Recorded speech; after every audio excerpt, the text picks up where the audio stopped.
காலையில ஏஞ்ச உடனே ஆடின்னு தான் ஏஞ்சேன். நீங்க நெனைக்கிற மாரி டான்ஸ் ஆடிலாம் ஏந்திச்சிக்கல. குளிர் நடக்கத்துல நடுங்கி ஏந்திச்சேன். ஏன்னா பெங்களூர் வந்து அவன் கிளைமேட் காமிக்க ஆரம்பிச்சுட்டான். இனிமேட்டு அலங்கோலம் தான். ஆமா மக்களே, எனக்கு இந்த ஏசி, இந்த குளிர்காலம்லாம் எனக்கு ஒத்துக்கவே ஒத்துக்காது. ஏசி போட்டாலே தெறிச்சுன்னு ஓடிடுவேன். ஆஃபீஸ்லலாம் ஒர்க் பண்ணும்போது சைலண்ட்டா போயிட்டு ஏசி ஆஃப் பண்ணிட்டு உட்காந்துருவேன். ஏன்னா இந்த பெங்களூர் வந்ததுக்கப்புறம் கிட்டத்தட்ட ஒரு 2 வருஷம் ஆச்சு இந்த கிளைமேட் எனக்கு செட் ஆகிறதுக்கு.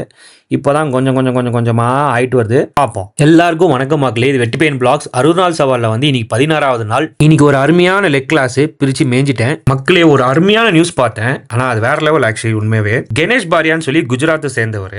அவர் எம்பிபிஎஸ் கம்ப்ளீட் பண்ணிட்டார். இது என்னடா அருமையான நியூஸ் நீங்க கேட்கலாம். மேட்ரே இதுதான். அவர் வந்து மொத்தமாவே அவரோட ஹைட் வந்து 3 ஃபீட் தான். இப்போ தெரியுதுங்களா உங்களுக்கு என்ன மேட்டர்னு சொல்லி. இதுல வந்து இவர் எவ்வளவு ஸ்ட்ரகிள் பண்ணிருக்காருன்னா, இவரை வந்து 2018ல வந்து மெடிக்கல் கவுன்சில் வந்து ரிஜெக்ட் பண்ணிட்டாங்க. இந்த இவ்வளவு ஹைட் வச்சுட்டு நீங்க வந்து சர்ஜரி எல்லாம் பண்ண முடியாது, உங்க எம்பிபிஎஸ் ஆக்க முடியாதுன்னு சொல்லி ரிஜெக்ட் பண்ணிட்டாங்க. பட் அவர் வந்து கிவ் அப் பண்ணல. அவர் படிச்ச படிப்புக்கு வந்து பதில் கடிச்சு ஆகணும்னு சொல்லி ஹைகோர்ட்ல வந்து கேஸ் ஃபைல் பண்ணி அங்க ஹைகோர்ட்லயும் ரிஜெக்ட் பண்ணிட்டாங்க. அதையும் அவர் விடாம சுப்ரீம் கோர்ட்ல கேஸ் போட்டிருக்காரு. அங்க அவருக்கு நீதி கிடைச்சிருக்கு. ரொம்ப பெருமையா பேசியிருக்காங்க. இதுல வந்து முக்கியமா அவங்க டாக்ஸ் சொல்றது வந்து சுப்ரீம் கோர்ட் அந்த ஜட்ஜுக்கு தான். ஏன்னா படிப்பு வேஸ்ட் ஆகல அவரோட படிப்பு டோட்டலாவே. அதையும் தாண்டி வந்து இவருக்கு வந்து ஒரு பட்டம் கொடுத்திருக்காங்க. வேர்ல்டுலே ஷார்ட்டஸ்ட் டாக்டர்னு சொல்லி. இவரை மொத்தமா இவர் 350 தான். அதிலையும் தாண்டி இப்ப வந்து ஹேமாபாத்ல வந்து இன்டர்னா ஒர்க் பண்ணிட்டு இருக்காரு ஒரு மெடிக்கல் காலேஜ்ல. இது அளவா சாதனை. இதுல ஒண்ணே ஒண்ணுதான் எனக்கு தெரியுது. இவர் படிச்ச படிப்பை வந்து இவர் கிவ் அப் பண்ணாம அவருக்கு எதுனா கிடைச்சே ஆகணும்னு சொல்லி ஓடினே இருந்திருக்காரு. அதனால என்ன ஒண்ணே ஒண்ணு நான் யோசிக்கணும்னா, இந்த இடத்துல நம்மளோட ட்ரீம் வந்து கண்டிப்பா அச்சீவ் ஆகும். ஆனா அதுக்கு ஏத்த மாதிரி நம்ம ஓடினே இருக்கணும். நம்ம எந்த ஒரு சூழ்நிலையிலும் வந்து டவுன் ஆகக்கூடாது. சரி இது முடியலன்னு சொல்லி நம்ம ஆயிட்டோம்னா கண்டிப்பா அது சொதப்பின்னு தான் போகும். நானே யோசிக்கிறேன். நீங்க என்ன யோசிக்கிறீங்கன்னு சொல்லி சொல்லுங்க கமெண்ட் பாக்ஸ்ல. ரெக்கவரி கோசம் ஒரு எலக்ட்ரோலைட் உள்ள தள்ளிட்டு வீட்டுக்கு வந்துட்டு மதியம் உணவும் சாப்பிட்டுட்டேன். சாப்பிட்ட கையோட கொஞ்சம் ஒரு தூக்கத்தை போட்டு